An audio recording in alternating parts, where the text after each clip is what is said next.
The Picnic podcast sessions are a chance for a deep dive conversation with artists from culturally diverse backgrounds into the complexity of life, work and creating in regional Australia. Think culture, think sharing stories and think food exchange. A long chat over a simple picnic lunch. I'm Lucy Austin, a multidisciplinary creative with Fijian Australian heritage, living on Wiradyuri Country in regional New South Wales. Come and join us. So, Lian, Wong, welcome to the Picnic podcast session. Thanks for having me. You are welcome. Thank you for joining me. We are here today in Bathurst, beautiful Wiradyuri Country, and we're in a park. With some cars going past and some birds in the trees, and we're just having a nice picnic. So we had a beautiful picnic together before we began recording this, and I asked Lian, as I've asked our other guests, to please bring something to share that maybe is a cultural dish or a family favourite dish, a childhood dish, something that they really love as a comfort food and maybe reminds them of home. And so, Lian, what did you bring to our picnic? I brought congee, which I call tuk, which is a dish that my mum and grandma would make me when I was sick, but like the plain version, so like basically rice and water and a bit of salt. And it was kind of funny trying to think of something that you could eat. Because all Chinese dishes basically have either pork or shellfish or gluten, like the cornerstone of Chinese. That's so true, and I don't eat any of those. So you were very kind and generous to try and find something that I could actually eat. It was going to be cold, so I thought it would be warming and tasty, and had a bit of a nice story. It absolutely was. It was perfection. I have never had it before. Oh, really? And it was so delicious. So that's the authentic recipe I found online the other day. I love it. So your memory of your grandma, was it, in your mum making it? Yeah, and I make it for my son Elliot too when he's sick now. It's just like super plain, but that was kind of the gingered up version. It. The ginger was like, it was chef's kiss. It was beautiful. It was beautiful. So, and I brought to share a chicken curry, which is my grandmother's recipe that she passed down to my dad, and my dad passed down to me, and I've passed it down to my daughter Zippy, and she actually made it for us. It was delicious. I'm so glad. And it's a family secret kind of recipe that I can't share, but I did also bring a serve, like a side dish, which is the side dish is like a coriander. It's kind of like a salsa, I guess. And that's something that I can share. So I may remember to put that in the show notes. Can we have your recipe to put in the show notes? I'll find the website. Yes, we love it. The authentic recipe from the website. Yep, No, but I love those. I actually really love those family traditions and those childhood memories. I think there's a lot to be said for that, because I think the people and the places that make us, that's a huge part of who we become in the future. Like you said, you now make that for your son when he's not well. Yep. And this is a dish that I make, and it was really important to me that my dad, sort of passed that down to me, and then I passed that down to one of my kids. So I think that kind of thing it's really important. So that brings me to, I guess, my first point or my first question for you today, Lian. Okay. So the people and the places that made you, how would you describe the most impactful kind of people and places in your life? So it could be places you've lived and worked. It could be people that were influential to you in the past or maybe are now. Anything you want to share along that line? Lucy, this is a hard question. The first thing that comes to mind, I guess, is family, right? We grew up in Sydney. Me and my brother and mum and dad. I was first, I'm a western suburbs of Sydney originally. Same. Represent. Yes. I went to primary school in Campbelltown, and then we moved to Strathfield, and we were not super. Well, I guess I never felt especially Chinese. I guess thinking about like the theme of your podcast. Growing up, I hated Chinese food. It was like, again. So it was nice to find this dish that kind of had like a positive sort of thing to it. And I was actually, I didn't want to go to Hong Kong, where my family's from, for ages, just because I thought I'd be having to eat Chinese food the whole time and just like get stuck in restaurants with Rellos like the entire time. But eventually went there with Chris and maybe Elliot as well, like a while back. I was listening to someone speaking recently who was raised in Sydney, actually I think Western Sydney as well, who is Japanese Australian, and she said she was completely, sort of in the 90s in particular, like sort of late 80s, early 90s, it was very much a focus on assimilation, and she just wanted to eat the foods that everybody else ate. She didn't want to invite her friends around and have mum cook up some weird Japanese dish that everyone was going to be like, what is that? And ew, I can't, let's go to Macca's, So for me, I really craved connection to my Fijian culture because we didn't have any Fijian family around whatsoever, whereas I know of a lot of people who grew up sort of from a biracial background in particular, or from a migrant family background, who then really wanted to distance themselves from that. So you're saying that you kind of felt a little bit of a need to distance, something like that. Interesting. I mean, I didn't not invite people around for that reason, but I mean, I always thought these days, like, white sauce is this delicious special food, and Chris just looks at me like, that's like the most boring thing.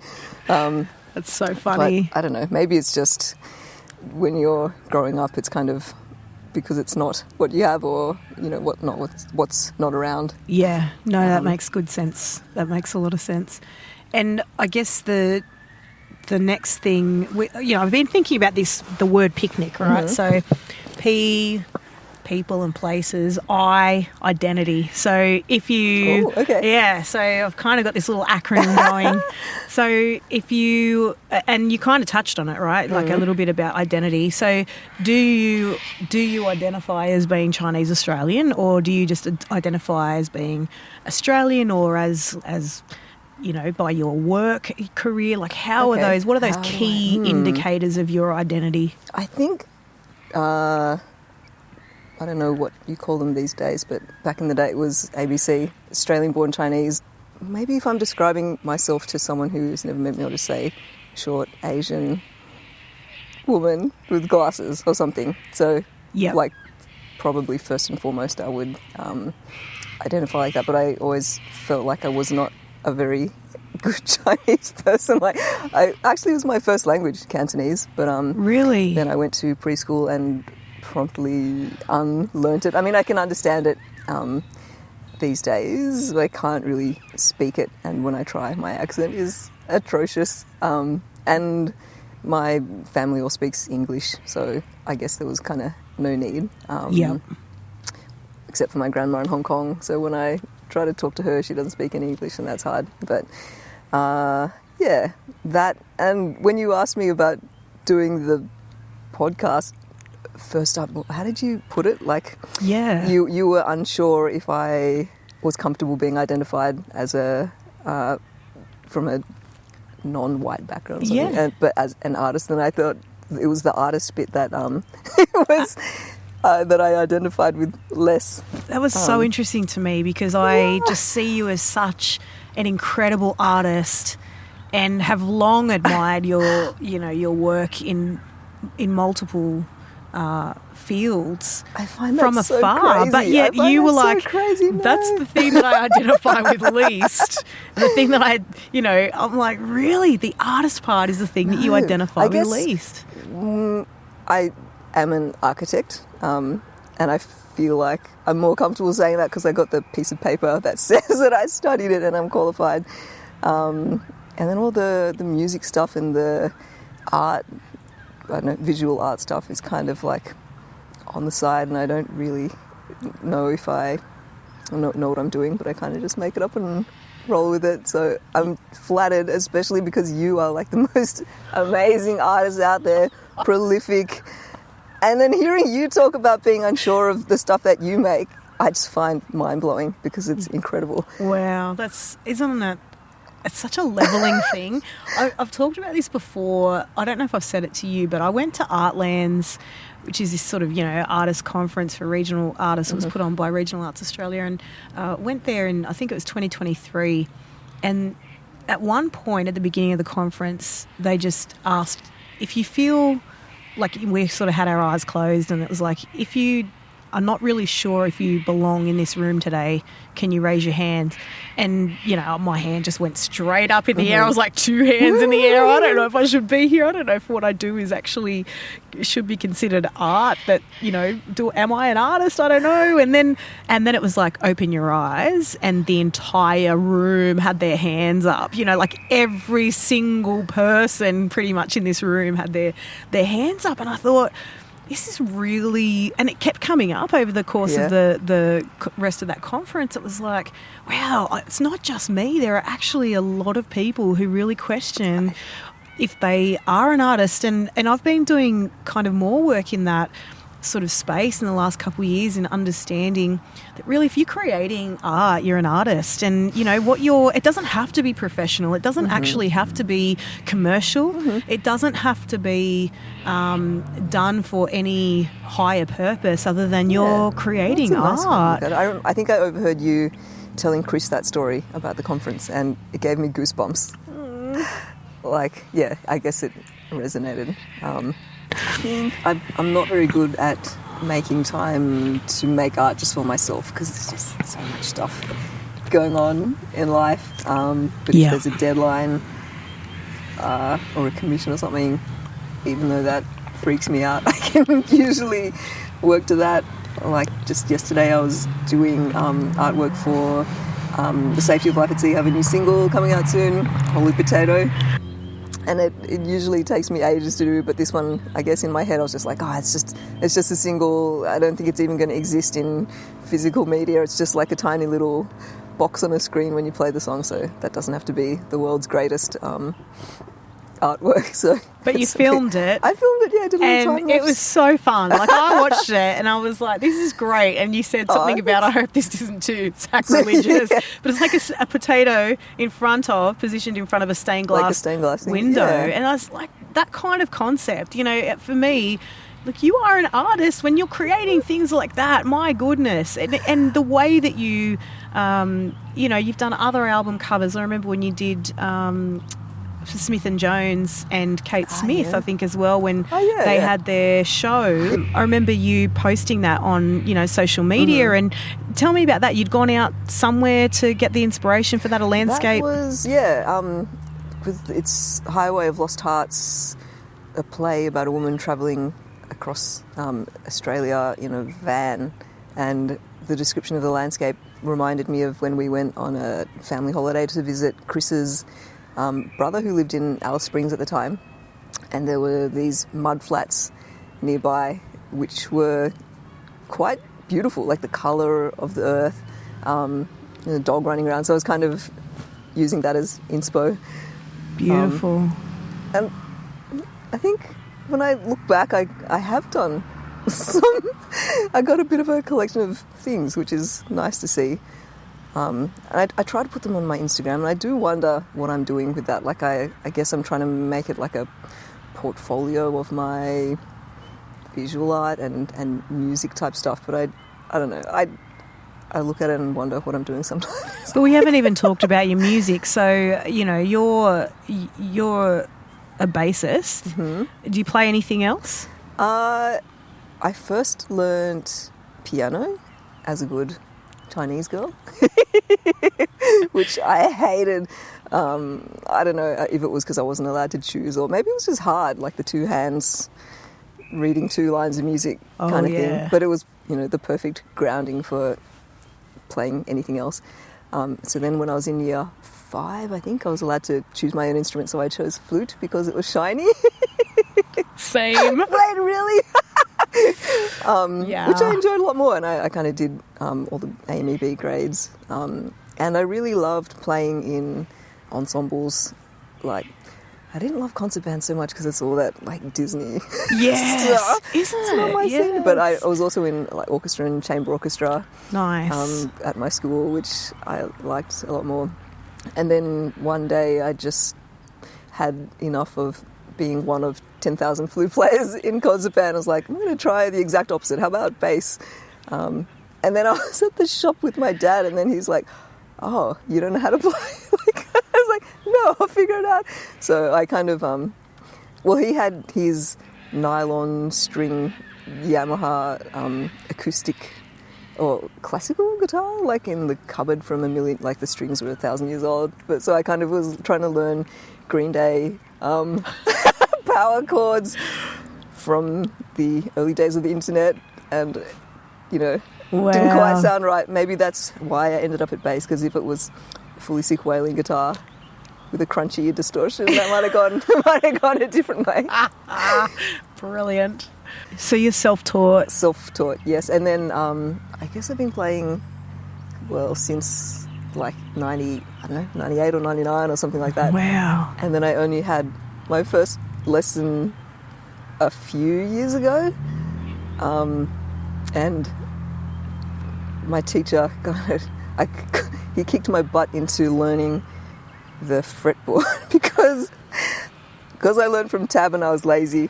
And there's sort of there's fourth fret on the second string, and I know all the theory from being classically trained on other instruments. I just never translated it across to bass. So yeah. I'm getting better, and trying to read music and charts and things like that. So oh man, it's all an I get it. Unending learning process, isn't it?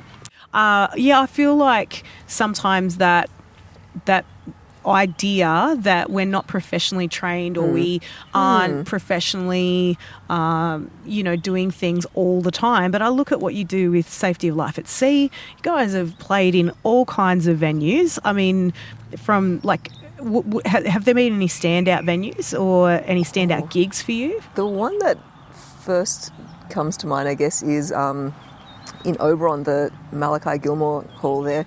And maybe that's because I'm a heritage architect as well, but that has risen from the ashes, not literally like my other project, but had been an amazing Art Deco theatre and then in decline, and was used to store hay or something for ages. Really? And then just, in the main street, but falling apart. And then Lucy and Johnny from Sydney bought it a few years ago and have put in so much work to bring it back, and it's such a cool venue to play. Wow.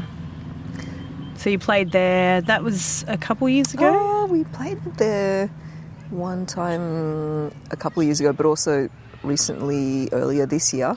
And actually for part of that they wanted to involve some kids as well, so we had these 3 local kids, one of which was Elliot, from the area, opening up for us, and they each picked 3 covers they wanted to do.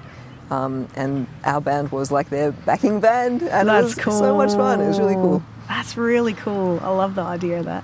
So I wanted to circle around to, I guess, we touched on the cultural heritage and, the identity thing.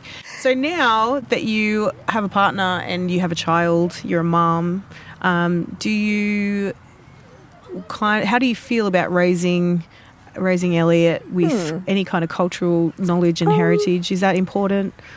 I feel actually like it's more important to Chris than to me. I guess it's just whatever I am, that's what he gets. I can't speak Chinese, so unfortunately he doesn't get it. We taught him a few words, like how to count and that kind of thing. But I think Chris kind of worries about Elliot being a bit different at school. So he is thinking if he's going to be half Chinese, he might as well know, what that means, and thinks it's important for him to go to Hong Kong and know where he's from and that kind of thing. Yeah. Which is nice. It's not something that I'm consciously doing. Yeah. Yep. No, that makes sense. And I think, again, it's like I love hearing different people's perspectives on this sort of stuff, because for some people it's really intentional. For other people it's kind of like, well, this is where we live now. I don't really have ties to to my culture right now, but it might be more important to their partner than to them. Yep. I had a funny experience last weekend, I think it was. I was in Sydney with Elliot, and we went to my grandma's unit, which usually we just meet up at a restaurant or something, like, normal Chinese kind of things, but we went to her place for the first time in a long time, probably like since Elliot was a very young kid. And then he was like, why is the remote control in a Ziploc bag? Elliot, let me introduce. Look around, great. like there's this rug on the couch just covering it because, in case something happens, and you start looking It's protective. around and there's all this Asianness happening that he hasn't seen before. Yeah, that's a very similar thing with Fijian families, that there's often like a common, or islander families in general, that there's these kind of common things that you would find in an island home. And actually there was recently an exhibition in Penrith by a Fijian artist, and it was basically the inside, like the interior of a Fijian home. Oh, cool. And they had kind of, the Fijian homes often have these like linoleum, really colourful, bright kind of lino floors, and I don't know why, but it was just really interesting that she had this in this cool. house, sort of sitting, a little TV sitting up on a, like, it just. How did it make you feel? Oh, it was really nostalgic. I was like, that's awesome. I was like looking at it, just going, oh my goodness, that's so very Fijian. That's awesome. I follow this group on Facebook called Subtle Asian Traits, and there's just a lot of familiar things there, so it's kind of very nice to see. It kind of, I think when I was younger, maybe this is what you were meaning too, I'd see all these things again, these parts of Fiji, and then I would come back to Australia, and that's all I'd pine for. I'd just yearn for to be surrounded by those sort of aspects of culture. And I think because I wasn't it wasn't like I could go and visit someone in their home and then see that here in Australia. I think if I'd been able to do that, and maybe I wouldn't have pined for it as much, but I would pore over photographs and anything at all. I'd just touch objects, and something that would just be this familiarity, I think, that I was really, and that connection that I was craving. All right, so we've kind of covered P, I, and C, so of our picnic acronym. So if we go on to the N, I've got a couple of N's, so I'll let you choose. One is where are you now in your arts practice? So we've kind of talked a little bit about that you're an architect. Do you want to talk about your Bega, the old Bega Hospital? So that's a recently finished project that I was working on with Design 5 Architects. And the building, it was originally a hospital from 1888. Wow. And then kind of went through a few different uses until the new hospital opened, and it kind of closed down and became a community centre. I can't remember what year, but then in 2004, a fire came through the building and burnt down pretty much almost all of it, except the brick walls remained, and sort of bits of the roof and timber joinery at either end. And the community worked so hard to try and fundraise and apply for grants and everything, and then eventually they got some government funding, and it's been reconstructed now and just reopened 2 days ago as a community centre again.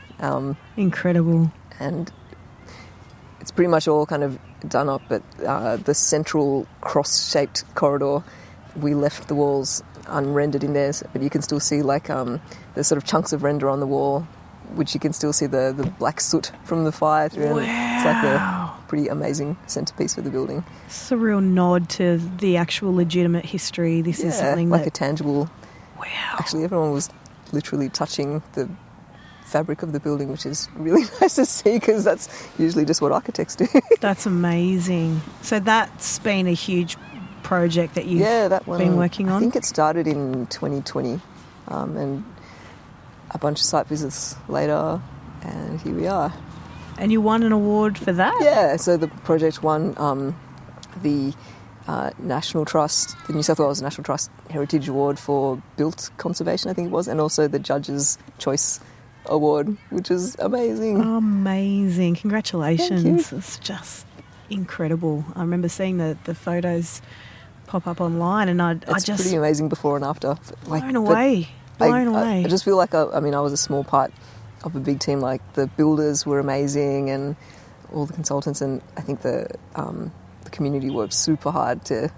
Like, that kind of thing doesn't happen unless you got people... I heard a story the other day that there was this kind of, like, old lady who was... she doesn't like to be in the limelight, but she was working hard to try and get some fundraising, so she sat outside... It was like the mayor's office or something, and she wanted to stage a knit-in. So she just sat and knitted, and they were saying they're knitting a new roof for the building until they got money. So she just sat there every day and knitted until it came through. Yes, that is like community advocacy and... Like, that is community advocacy at its best. And that there was is something incredible. about, like, the kind of quietness about it that resonated with me. It was like, I love that. And I love the art part of it, that she's kind of sitting there doing something with her hands while she's waiting for them to kind of take fighting notice. a good fight, just That's quietly. amazing. I love everything about that. So that's your architectural practice and career and work. Yeah. And so Safety of Life at Sea, you just did a gig a couple of days ago. Yes. I guess that's the other... I don't know if that's the night job, the day job's architecture, and then at night I'll practice space and gigs then, and sort of find time to squeeze in the watercolour painting and other kind of graphic stuff around then. I don't know, I just feel super lucky that I have these opportunities to make things, and I feel like a child still. Like, I think I'm 42, but I don't feel like a grown-up. And I think it's because I do have time to do... Yeah. I was going to say things that don't matter or are not important, but maybe they are in a different way. It's just like, the non-career side, the fun stuff. Totally get that, because I think I've had that lens for quite a while, that I'm doing the unimportant stuff, kind of the play stuff to the side. Yeah. And I don't know if it was for me... The catalyst for changing that was that I got sick, and the lupus diagnosis for me kind of opened my eyes in a different way. But now I see that as this real life-giving thing that I actually need to be able to balance out the other stuff that I do. I actually have to make time and space in my life to do it. And like a daily thing, it's not even the same thing. I've got to, I'm not disciplined. I'm not a very disciplined person. So I can't say to myself, you must make time 10 minutes a day. It's why I probably struggled with piano practice when I was a kid. But, it might be painting one day, and then another day it might be just sketching, or another day it might be creating a birthday card for someone. But I just don't see those as little things anymore. I see that as kind of this soul, that's awesome. Life-sustaining thing, that I can't do the other stuff anymore without having these outlets. Whereas for the majority of my life, I kept feeling like I've got to get serious about my life. And I'm the theatre kid, and I'm the, I'm doing the music stuff, and I'm doing the visual art stuff. But I don't know. Take a change in perspective to see what the important things actually are. I guess for me, like, I really love my job, so I'm not kind of doing that so that I can do the other bit, but it's still an enriching part of our lives, I guess. So, okay, so that's part of our N. Another part of our N is if you had a nothing day. So you just had any kind of nothing on your schedule. and money was no object, what would you do with your day? I would love to... Okay, if we're being super hypothetical, you know what I would love to do? Go to Japan and just spend ages drawing buildings there. Like, I find the houses incredible. So I would just like to wander into the houses and just sketch details. Wow. That's cool. And that answer might change later, but right now that's what I wish I could do. Is there an area of Japan? Have you looked into it that... No, I would not dare dream Yeah. that much detail. How amazing. That would be so That would cool. be so cool. Wow. And if it wasn't as hypothetical as that, just say you had a nothing day here and you were off your phone, what would you do sort of in and around maybe the regional area of Bathurst? Like a hanging out kind of day, or like a making something kind a of hanging thing? out day, anything where you just didn't have pressure on you. You could just do whatever you wanted to do. What's your ideal kind of way to spend that time? Well, I don't know if it's a super Asian answer, but like find something delicious to go and eat. Yes. Maybe. And then kind of find things to do around that. But I do occasionally have days where I have to vacate home because Chris is recording there, which is quite nice because Elliot and I get to have a day out wherever. And one of the most recent times we went to Cowra to check out the Japanese gardens. I sound like a total Japan themed, but there's there's an underlying theme here though. I can see. I like this. Just like that's a beautiful place to walk around and spend time. There's something really special about sitting in Cowra in the beautiful tea house, and we used to take the kids there, and I'd just sort of sit there and read poetry to them, and you'd hear the running, like the rushing water from the waterfall behind.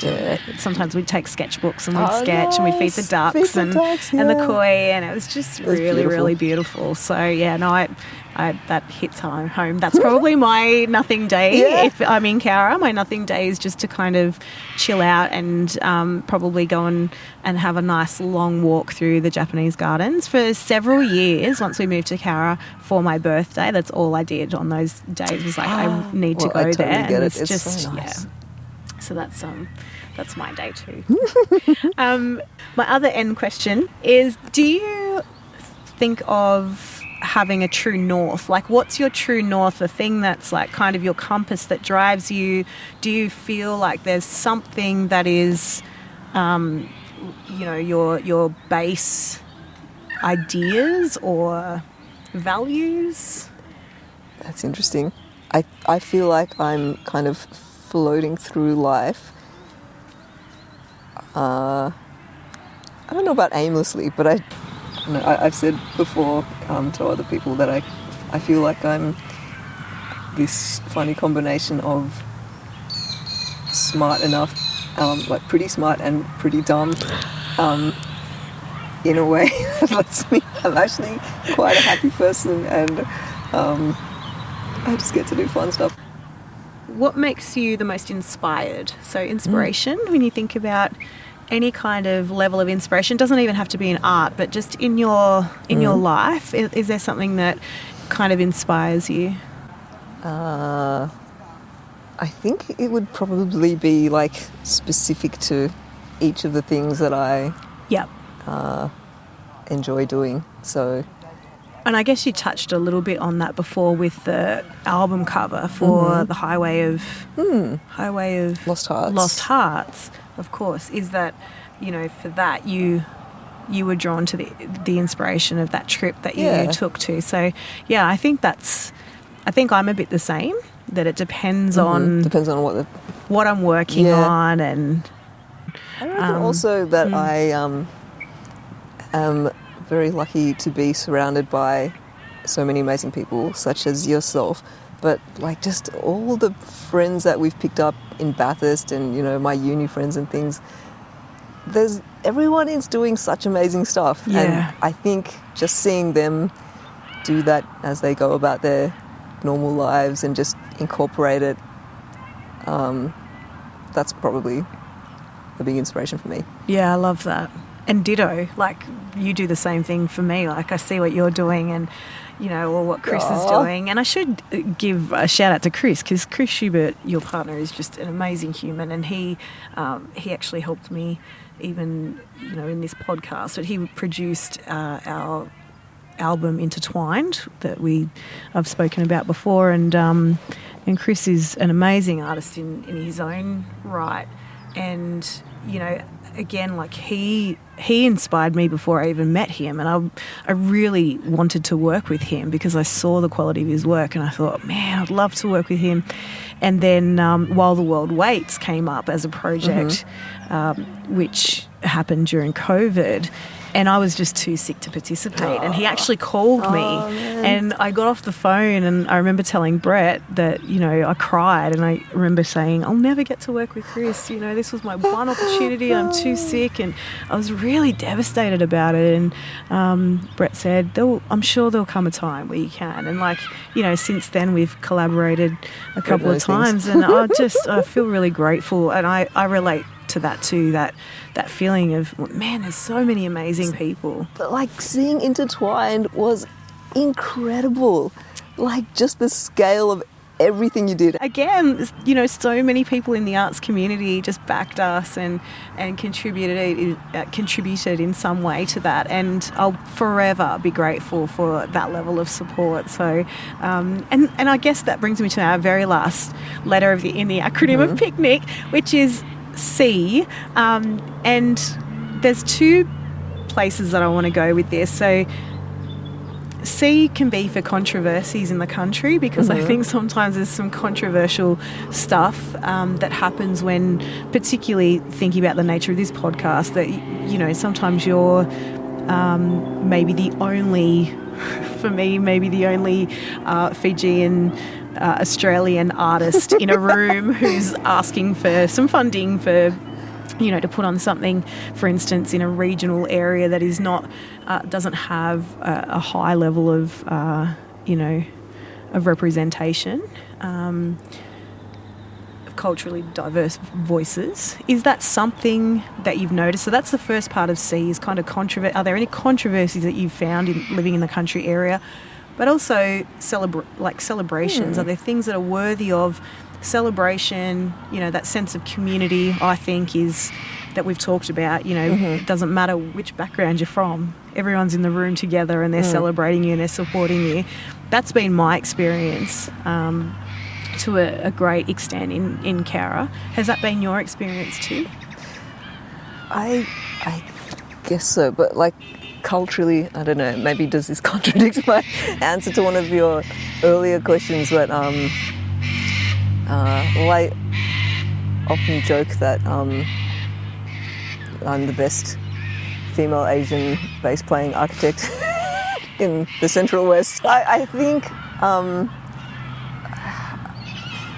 that was kind of where I was heading to, is that maybe it's not so much of a big part of my identity that if I feel like I've missed out on something, I would think it was because of that. I don't know. C for confused? No, that's... I think that's the part of why I wanted to have these conversations, is that there's a bit of complexity around it. Hey, it's nuanced. Yeah. It's not a flat plain thing that we're saying everyone in a regional area is certainly not saying everyone in a regional area or every town is racist and is you know, that it's really difficult to get gigs. Some places are much more open, but it's also, I know personally and have seen it firsthand, that there are sometimes there's a bit of a monoculture present, as a kind of one way of storytelling or one way of having a certain conversation. And I guess that's part of my motivation in hosting these podcast sessions, is to say, has that been your lived experience? And if not, that's cool too. Like, just when you were speaking, then it did remind me of one time, actually Oberon again, we were playing at a street festival type thing, and a little Asian girl was walking by and listening and stopped and kind of stared at me, and I thought, I wonder if I'm, showing her what can, I don't know, there was some Yep. representation Yep. type thing, and I was like, you can do this. Yeah. It was kind of Yep. nice to see her notice or something. Representation for kids is really important, because I distinctly remember growing up and just seeing a handful of faces on television and singers who, had sort of made it, in inverted commas,